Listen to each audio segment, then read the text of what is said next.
Lotus reality and agro farming వారు premium farm land projects మన పొలం ఫేజ్ 1, 2 మరియు 3 కంప్లీట్ చేసుకొని మన పొలం phase 4 Wasar village at Narayana Khed లో ఆగస్టు 15 ఇండిపెండెన్స్ డే రోజు గ్రాండ్ లాంచ్ చేయడం జరుగుతోంది. లాంచింగ్ మరియు ఇండిపెండెన్స్ డే సందర్భంగా 5 గుంటాస్ ల్యాండ్ అవుట్ రేట్ లో బుక్ చేసుకున్న వారికి ₹1,50,000 డిస్కౌంట్ తో పాటు 2 గ్రాముల గోల్డ్ ఫ్రీగా ఇస్తున్నారు. పూర్తి వివరాలకు సంప్రదించండి. శ్రావణ మాసంలో ఈ యొక్క పోలాల అమావాస్య మనకు వస్తుంది. శ్రావణ అమావాస్యని పోలాల అమావాస్య అంటాం. మరి ఈ అమావాస్య రోజున మామూలుగా అమావాస్య అంటేనే చాలా భయపడతాం. ఇది దక్షిణాయనంలో వచ్చేటటువంటి అమావాస్య కాబట్టి చేతబళ్ళు, చిల్లంగులు ఇవన్నీ కూడా చేయడానికి మంత్రగాళ్ళకి ఎక్కువగా దొరికేటటువంటి అవకాశం. ఈ దక్షిణాయనంలో మహాలయ అమావాస్య అయితే పితృపక్షాలకు మనం ఎలాగైతే ఈ యొక్క పిండాలు, ప్రధానాలు ఇవన్నీ కూడా చేస్తామో రోజు కూడా అలా మొత్తం ఈ శ్రావణ అమావాస్యకి మనం పోలాల అమావాస్య చేస్తాం. పోలాల అమావాస్య చరిత్ర ఏంటండి అంటే, ఒక ఆవిడ ఉండేది, పురాణ కథ చెప్తున్నాను. ఆవిడ పిల్లలు పుడుతున్నారు. ఒక అమావాస్య ఒక సంవత్సరం అవుతుంది. నెక్స్ట్ అమావాస్య వచ్చేసరికి ఆ పిల్లడు చచ్చిపోతారు. ఇలా 5-6 సంతానాలు జరిగేసరికి అందరూ చచ్చిపోతుంటే అర్థం కాక ఆమె ఏం చేస్తుందో ఆ శవాలన్నీ తీసుకెళ్ళి పోచమ్మ తల్లి గుడి, వాళ్ళ ఊర్లో ఉన్న పోచమ్మ తల్లి గుడిలో కింద పాతేస్తుంటే ఇలాగ కొన్ని రోజులు జరిగేసరికి ఆ పోచమ్మ తల్లిని ప్రార్థిస్తూ ఉంటే పోచమ్మ తల్లి ఏం చెప్పింది, నువ్వు ఒక వ్రతం చేశావు, ఆ పోలాల అమావాస్య వ్రతం. ఆ వ్రతంలో చిన్నపిల్లలు అల్లరి చేస్తున్నారని మధ్యలో నువ్వు ప్రసాదం ఇచ్చావు, మడి ఆచారం నువ్వు పాటించలేదు, కాబట్టి నీకేం చేస్తాను నేను, ఈ పిల్లలందరూ కూడా చనిపోవడానికి కారణం అది అని ఎవరైతే వేణుస్వామి చెప్పారని చెప్పేసి ఈ యొక్క పూజలు, యోని పూజలు, తాంత్రిక పూజలు అని చెప్పి మీరంతా కూడా ఈ పూజలు చేశారు. వామాచార, కౌలాచార పూజలు.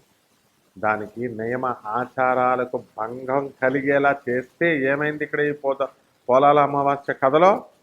అమ్మవారు క్రోధంతో మామూలు మడి ఆచారం మామూలు తప్పితేనే ఊరుకోలేదు, ఆ పిల్లల్ని చంపేస్తుంది. మరి మీ పరిస్థితి ఏంటో ఆలోచించండి.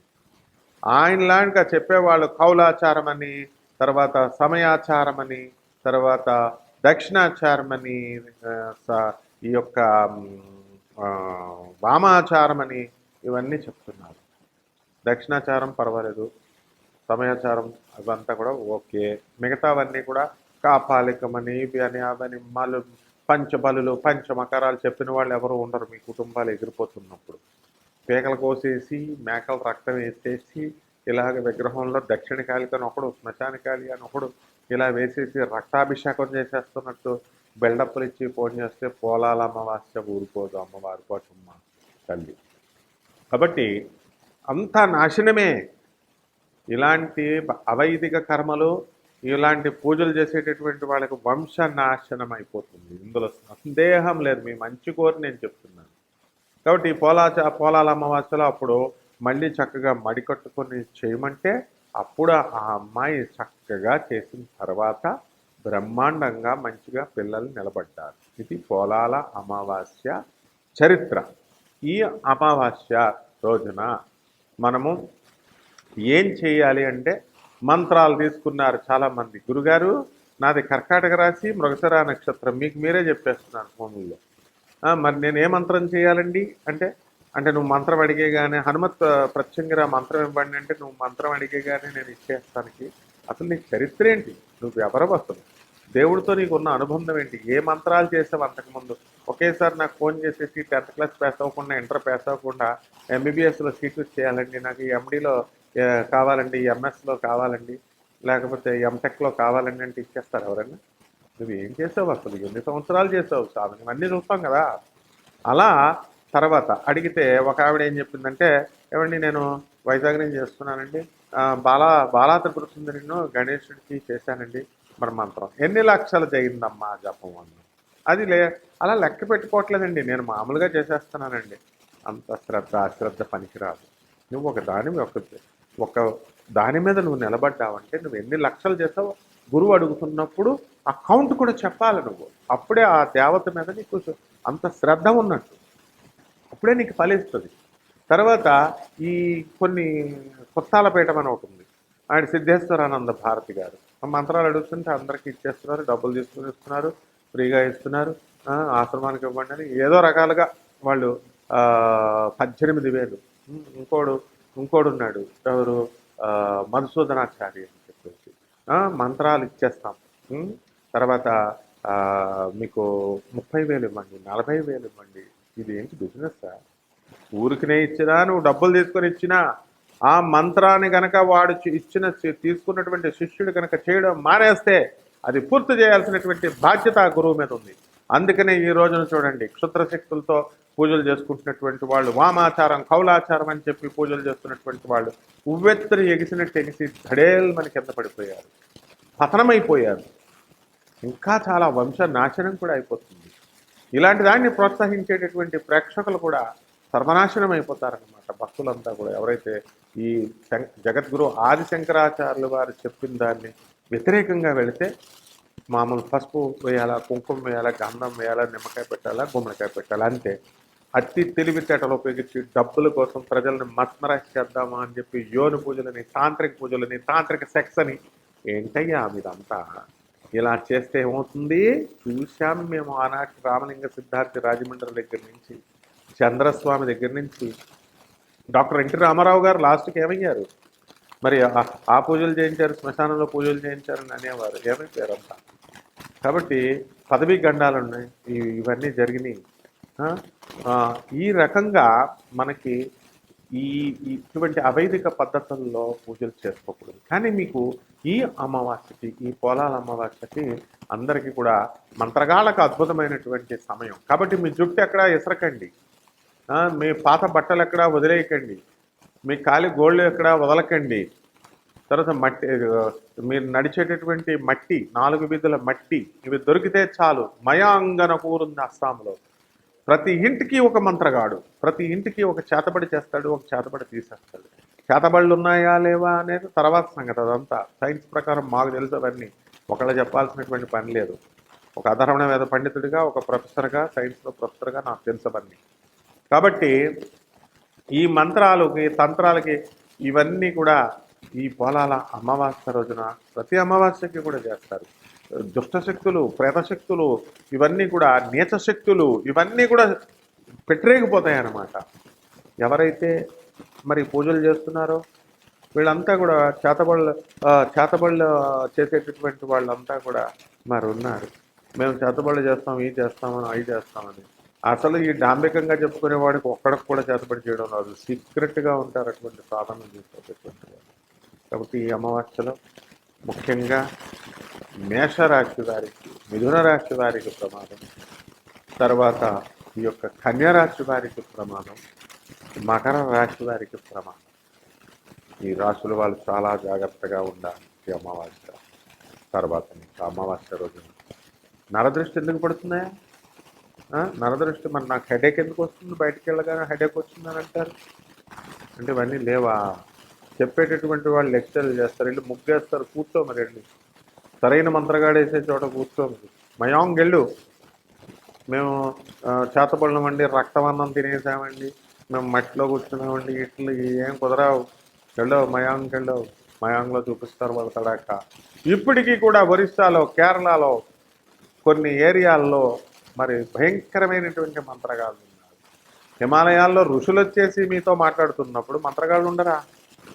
మంత్రగాడంటే ఏంటో కాదు, కరెక్ట్గా ఒక వ్యక్తి కూర్చున్నాడు అనుకో, షాక్ ఇలా ఇసిరాడు అనుకో, షార్ప్ షూటర్ అయితే కరెక్ట్గా ఇలా లివర్లో దిగిపోద్ది ఆ కత్తి.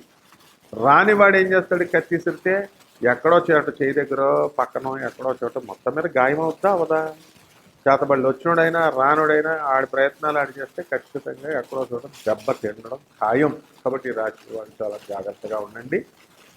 మరి ఈ రాశి వారికి జరిగేటటువంటి ఈ ఫలితాలు, ఈ గ్రహాల గోచారం ప్రకారం మనకి మీనరాశిలో రాహు ఉన్నాడు, వృషభ రాశిలో గురుడు ఉన్నాడు, కుంభరాశిలో శని వక్రించున్నాడు, రవి బుధులిద్దరూ కలిసి సింహరాశిలో ఉన్నారు, శని శుక్రకేతువులు ఇద్దరు కూడా కన్యారాశిలో ఉన్నారు, కుజుడు మిథున రాశిలో ఉన్నారు.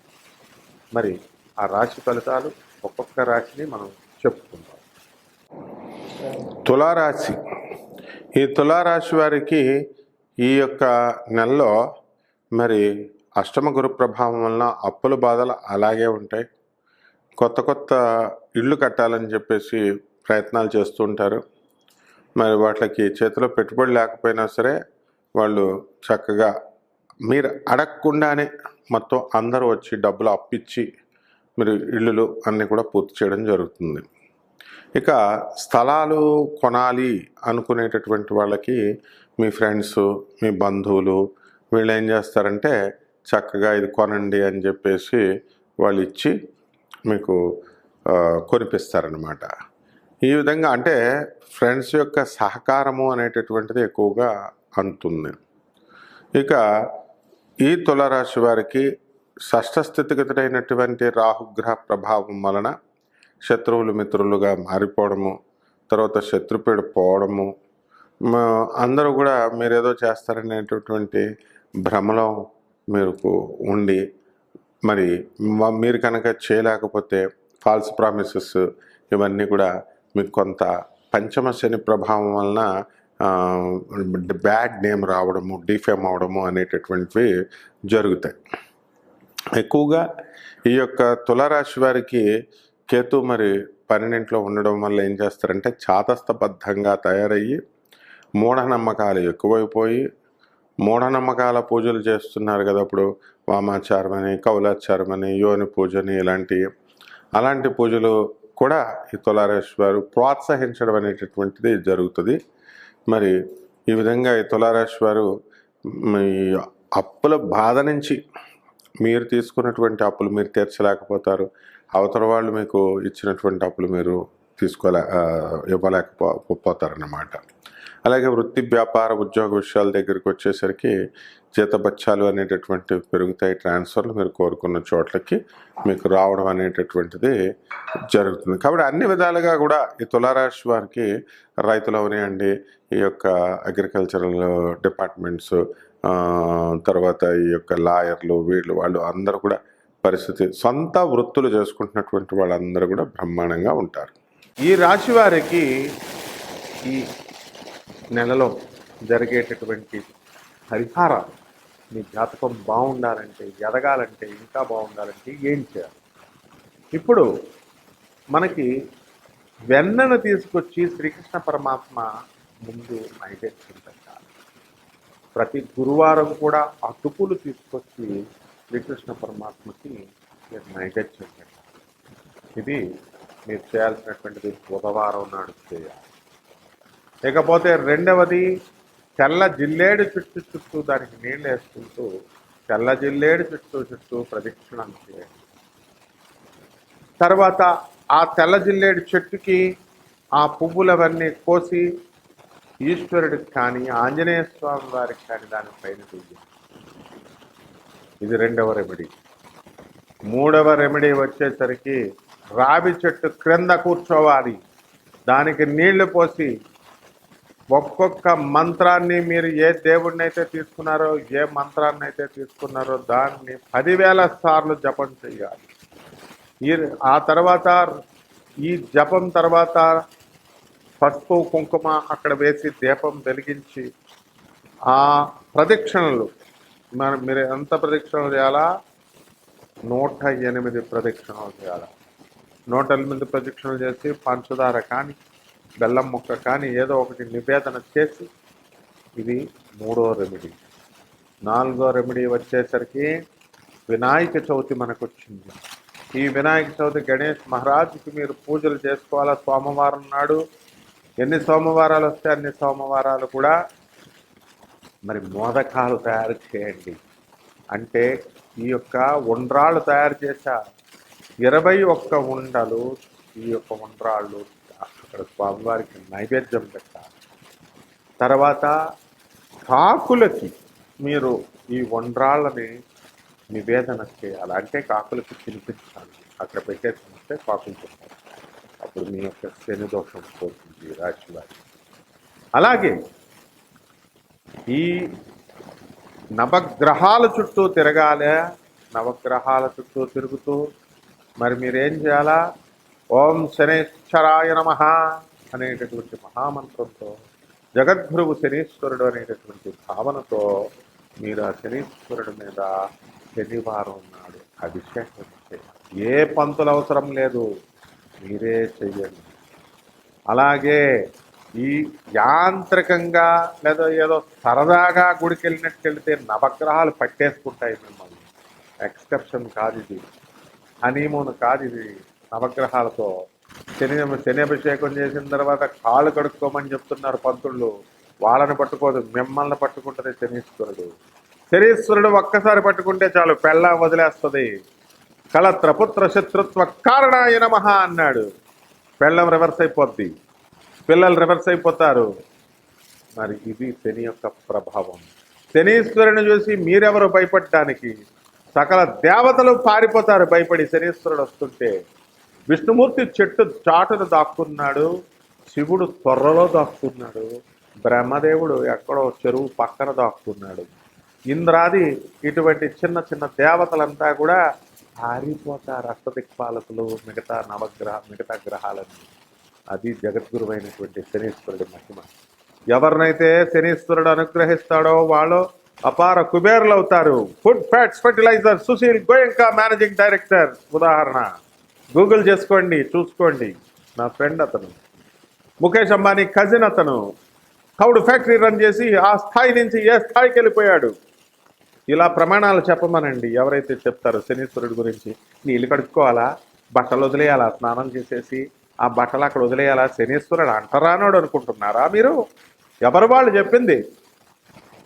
శనీశ్వరుడు నవగ్రహాలు గరికపాటి నరసింహారావు గారు చెప్తారు. శ్రీ వెంకటేశ్వర స్వామి సుప్రభాతంలో చెప్పారు. మరి వీళ్ళంతా కొబ్బరి చెప్పుల కోసం అడుక్కునేవాళ్ళు వెంకటేశ్వర స్వామి టెంపుల్ దగ్గర అని చెప్పారు. ఆయన ఎంత మంచి ఉద్దేశంతో చెప్పారు? మీరు నవగ్రహాల కోసం డబ్బులు పాడు చేసుకోవద్దు అన్న ఉద్దేశంతో చెప్పారు. అంతేగాని ఆయనకు తెలియదు ఆ నవగ్రహాలు ఒక్కసారి పట్టుకుంటే గరికపాటి నరసింహారావు గారు కాదు, టీవీ మహామూర్తి కానీ, మరి ఎవరైనా సరే చాగంటి కోటేశ్వరరావు గారు కానీ ఎవరైనా సరే వెళ్ళిపోతారు. మొత్తం దేవతలే పట్టేసుకుంటాడు. కాబట్టి మహామూర్తి గారు ఏమంటాడు? ఈ నవగ్రహాలే లేవు, రాహుకేతువులే లేవు, ఈ గ్రహాలే లేవు, మరి ఇవన్నీ వెంకటేశ్వర స్వామి గుడి దగ్గర అడుక్కునేటటువంటి చెప్పలు అడుక్కుంటారని గరికపాటి నరసింహారావు గారు చెప్తారని చెప్తారు. అప్పునైనా అలా చెప్తే శనీశ్వరుడు పట్టేసుకుంటాడు, అందులో డౌట్ లేదు. కాబట్టి ఈ భక్తులంతా కూడా ఈ రాశి వారు శనీశ్వరుడికి చక్కగా నవగ్రహాలకి శనీశ్వరుడికి అభిషేకం చేసుకున్న తర్వాత కాళ్ళు నూనె అక్కడ పడితే కడుక్కోండి అంతే. అలాగే స్నానం చేయాలనుకుంటే చేయండి అంతేగాని శని దోషం పోతుంది, నెగిటివ్ వైబ్రేషన్ పోతుంది. శనీశ్వరుడు నెగిటివ్ వైబ్రేషన్ ఇస్తాడా మీకు? మీరు నెగిటివ్ వైబ్రేషన్ ఉంటే శనీశ్వరుడికి అభిషేకం చేసిన వెంటనే అక్కడ పోయిందంతే. మళ్ళీ మీరు స్నానం చేసి సపరేట్గా మళ్ళీ మీరు బట్టలు అక్కడ వదిలేసి మీ ముష్టి బట్టలు ఎవరికి కావాలా? ఇలా మీరు చేయండి. ఇలా చేసినప్పుడు మీకు జాతకం బ్రహ్మాండంగా పరిగెడుతుంది. శుభమస్తు.